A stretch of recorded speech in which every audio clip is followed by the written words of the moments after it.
Halo dan salam sejahtera. Nama saya Kenny dari Hikayat Tanah. Dan hari ini saya ingin buat satu video yang pendek untuk buat review buku best ini. Buku ni tajuk Bergaji dan Pokai daripada Puan Suraya Zainuddin.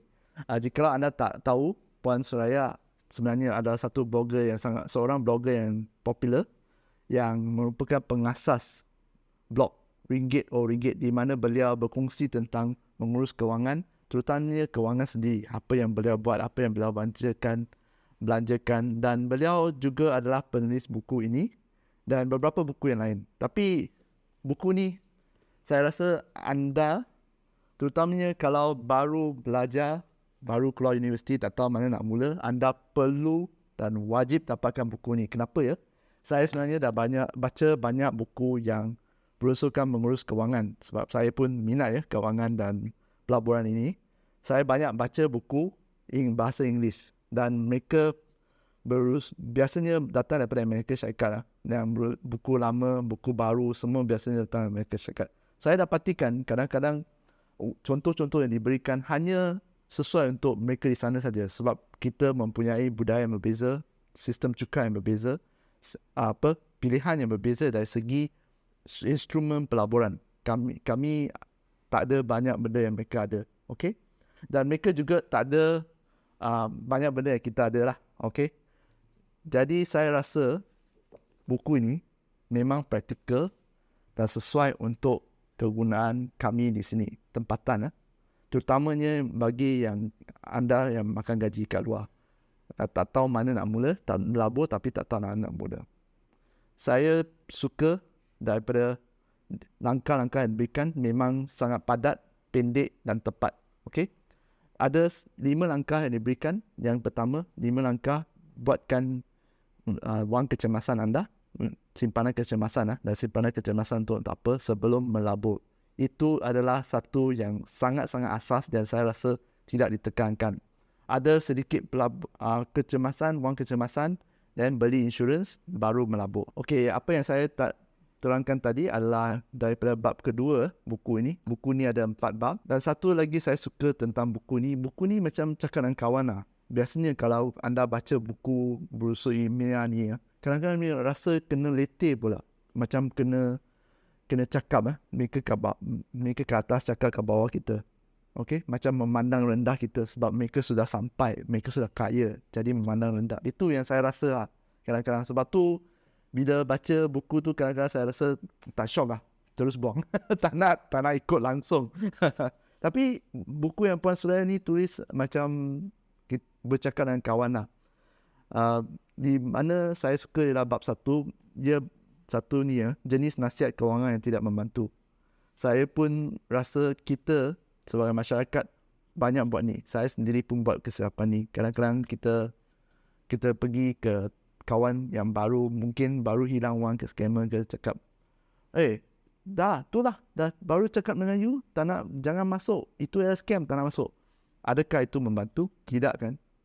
Kita sepatutnya, yalah, memang kita dah bagi tahu, memang kita berasa marah sebab nasihat kita tidak diambil dan sekarang mereka sudah hilang duit kan. Tapi marah-marah ni tak membantulah. Okay? Mereka sudah jatuh, tolong setakat yang mampu dan bukan memudaratkan keadaan. Seterusnya, bab ketiga ialah cara berfikir tentang kekayaan. Ini jangan ditekankan. Bila kita tengok orang kaya, kita dengki. Ini mesti ada kabel. Ini mesti ada wang banyak buat wang hitam kat belakang ke, kerja bukan-bukan ke, jadi kaya. Jangan fikir macam tu. Okey? Jangan fikir macam tu. Ini Puan Suraya tekankan. Langkah yang diberi dan langkah yang diberi dalam bab 1 dan bab 2 ada langkah yang praktikal. Dan di sini Puan Suraya tunjukkan kepakaran dalam pemasaran, terutamanya dalam pricing psychology. Okey, macam mana dalam dunia consumerism ni kami digalakkan untuk berbelanja. Ini yang tidak ditekankan. Dulu mana ada media sosial, dulu mana ada Shopee, tekan saja, buka, tekan, terus barang sampai kan. Ini menaikkan nafsu kita untuk berbelanja sebab tiap-tiap hari kita ada iklan yang suruh kita belanja. You kena beli barang tu baru you rasa bahagia. You kena beli rumah ni baru you rasa bahagia. You kena beli barang ni sebab promosi hari ni saja baru you rasa puas hati dan bahagia. Macam mana? Susah kan nak simpan duit kalau banyak godaan macam ni yang nak duitnya. Ini adalah kerja para marketers. Tak boleh salahkan mereka juga. Tapi anda boleh dalam Puan Suraya bagi tahu ni, anda boleh tahu dan kesan apa yang mereka cuba lakukan dan bertindak, berfikir sebelum bertindak. Okey?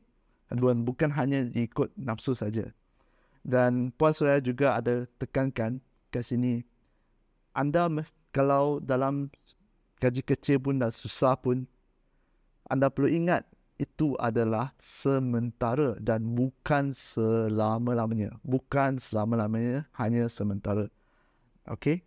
Jadi jangan putus asa. Asalkan jangan putus asa, anda mempunyai peluang. Apa yang saya suka juga Puan Suraya ada tekankan, anda mesti walaupun pecahkan untuk kewangan anda mesti ada wang yang anda spend, belanjakan untuk diri sendiri, bahagiakan diri sendiri. Sebab jikalau anda pergi ke ekstrim, sangat ekstrim, di mana anda simpan, anda satu hari nanti anda akan meletup tau. Macam simpan berasan, anda meletup, anda belanja macam orang gila. Okey? Maksudnya di sini, tiap-tiap bulan mungkin ada sikit duit. Tak kisahlah, RM50 ke RM100 ke. RM50 tu belanjalah diri sendiri.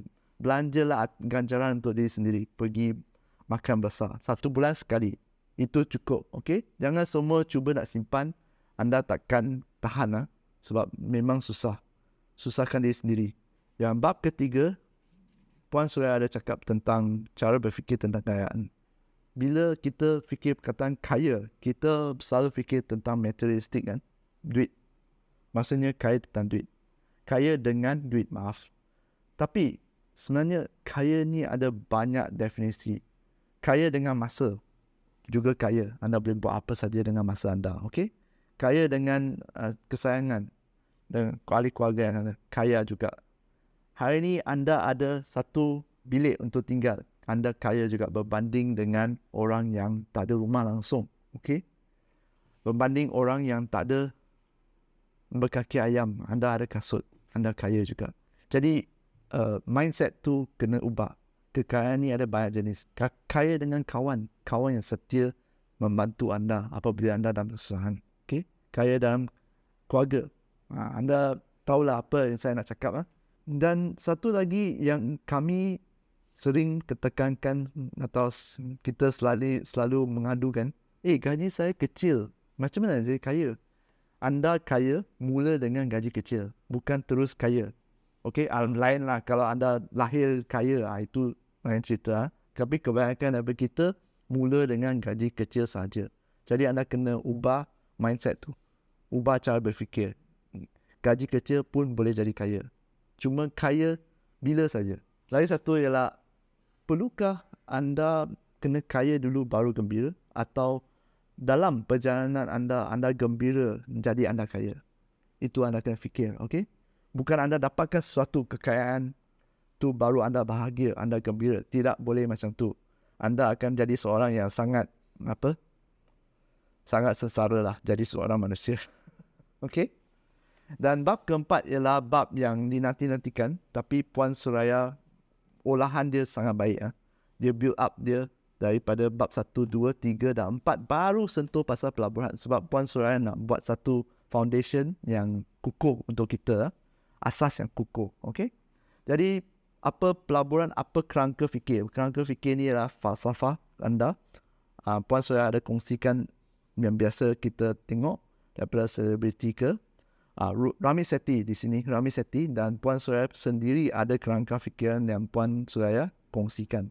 Jadi apa yang saya ingat dan saya sangat suka ialah di sini.